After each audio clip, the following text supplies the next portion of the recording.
បាទសួស្តីបងប្អូនទាំងអស់គ្នាហើយសួស្តីបងប្អូនក៏ដូចជាបាទបងបាទអ៊ំពូមីងយាយតាបាទសួស្តីទាំងអស់គ្នាតែម្ដងមកថ្ងៃនេះហើយថ្ងៃនេះចង់ចែកម្លែកកន្លឹះខ្លះអំពី Facebook បងប្អូនបាទគឺចែកម្លែកពីរបៀបបាទផ្ដាច់ឬក៏ log out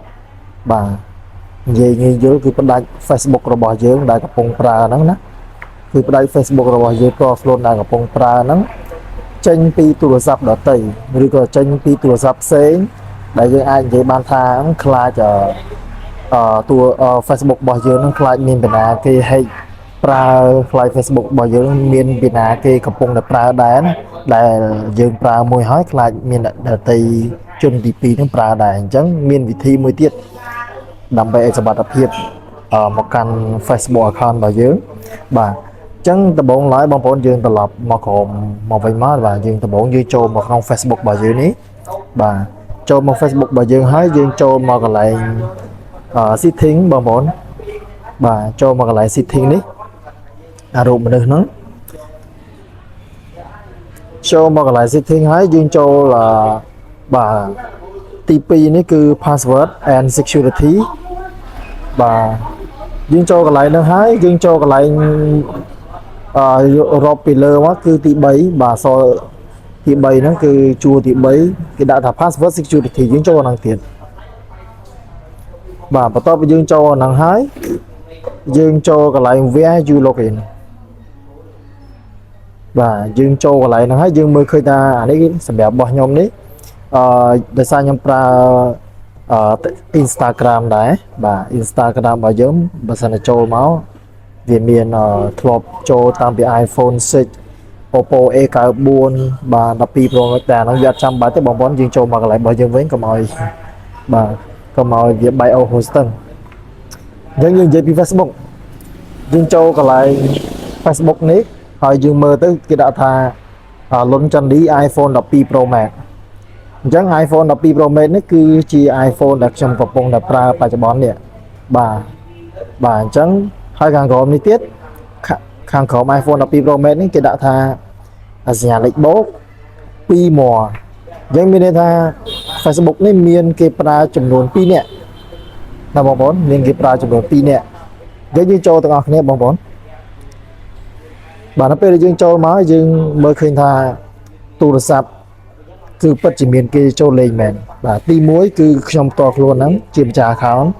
កំពុងតែប្រើនេះគេដាក់ថា this device អញ្ចឹងគេដាក់ថា iPhone 12 Pro Max ហើយសញ្ញាពណ៌បៃតងនេះគឺដាក់ this device អញ្ចឹងមានន័យថា this device នេះគឺជាទូរស័ព្ទមួយនេះកំពុងតែប្រើប្រាស់ហ្នឹងគឺ12 Pro Max អញ្ចឹងដែលជាបញ្ហាដែលទូរស័ព្ទរបស់គេកំពុងតែប្រើ Facebook របស់ខ្ញុំដែរនោះគឺ iPhone X ខាងក្រោមនេះបាទអញ្ចឹងបើជួរលើហ្នឹងខាងលើគេហ្នឹងយើងកំបាច់មើលទេយើងមើលតែខាងក្រោមទៅដែលគេដាក់ពាក្យដែលចំណងជើងលើគេដាក់ថា log in on other device ដែលមានន័យថាគេកំពុងតែប្រើប្រាស់របស់យើងហ្នឹងគឺទូរស័ព្ទ iPhone X អញ្ចឹងសួរថាដើម្បីយើងផ្ដាច់ Facebook របស់យើងដែលជាកម្មសិទ្ធិរបស់យើងនេះឲ្យចេញពី account ឲ្យចេញពីទូរស័ព្ទដទៃឬក៏អ្នកដទៃដែលគេកំពុងតែប្រើ Facebook របស់យើងដែរនោះទៅយើងធ្វើយ៉ាងម៉េចអញ្ចឹងយើងគ្រាន់តែចុចទៅលើខាងក្រោមគេហ្នឹង iPhone X ហ្នឹងគ្រាន់តែចុចមកបាទបន្ទាប់ពីយើងចុចហើយវាឃើញបែបនេះហើយយើងចុចពាក្យ log out ហើយបាទនៅពេលដែលយើងចុចពាក្យ log out ហើយទូរស័ព្ទដទៃផ្សេងពីទូរស័ព្ទនេះវាអត់មានអីក្រៅពីពាក្យថាចុចlog out ដែរទេដែលធ្វើឲ្យទូរស័ព្ទអ្នកដទៃដែលគេកំពុងតែប្រើរបស់យើងនោះគឺអត់មានចុចអីកើតទេក្រៅតែពី log out បានអាចប្រើទូរស័ព្ទនឹងបានណាបងប្អូនអញ្ចឹងខ្ញុំធ្វើឲ្យដើម្បីងាយយល់យើងចុច log out ទៅបាទហើយ log out មួយទៀត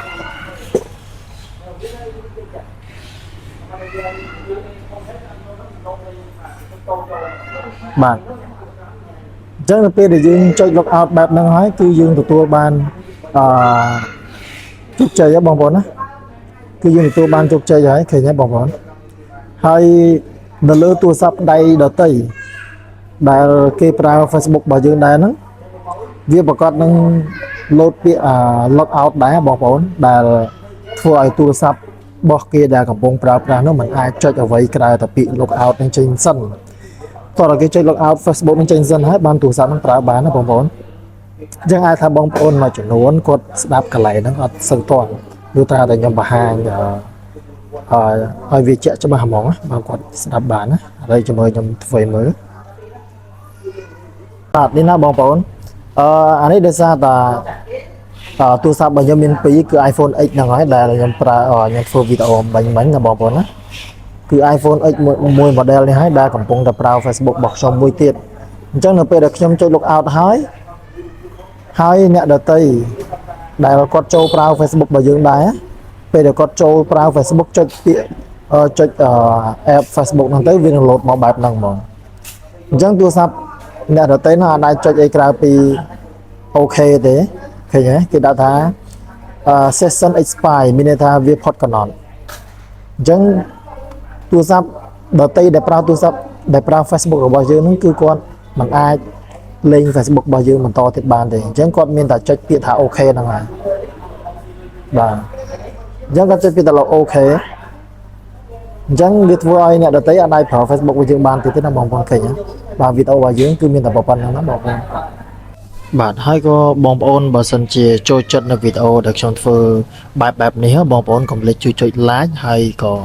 follow ឬក៏ subscribe YouTube channel របស់ខ្ញុំបាទផង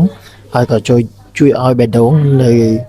ក្នុង TikTok របស់ខ្ញុំផងណាបងប្អូនព្រោះខ្ញុំមានតាំងពី TikTok YouTube ផងដែរវីដេអូដែលខ្ញុំធ្វើនេះអញ្ចឹងបងប្អូនកុំជួយសូមជួយគាំទ្រនៅវីដេអូរបស់ខ្ញុំផងដែលជា YouTube ដៃថ្មីដែរហ្នឹងបងប្អូនណាហើយក៏ខ្ញុំបានមានលក់ទូរស័ព្ទដៃមានលក់ accessory ផ្សេងមិនថាទូរស័ព្ទ Oppo Vivo ឬក៏ iPhone គ្រប់ model ណាបងប្អូនហើយធានាថាសំណុំស៊ីនប្រកាសជាសំណុំស៊ីនរបស់ល្អគឺថាល្អហើយខ្វះខាតឬក៏ស្ទើរកន្លែងណាទូរស័ព្ទខ្ញុំប្រាប់បាទភ្ញៀវត្រង់តែបងមិនលាក់លៀមទេបងប្អូនណាបាទអរគុណច្រើនបងប្អូន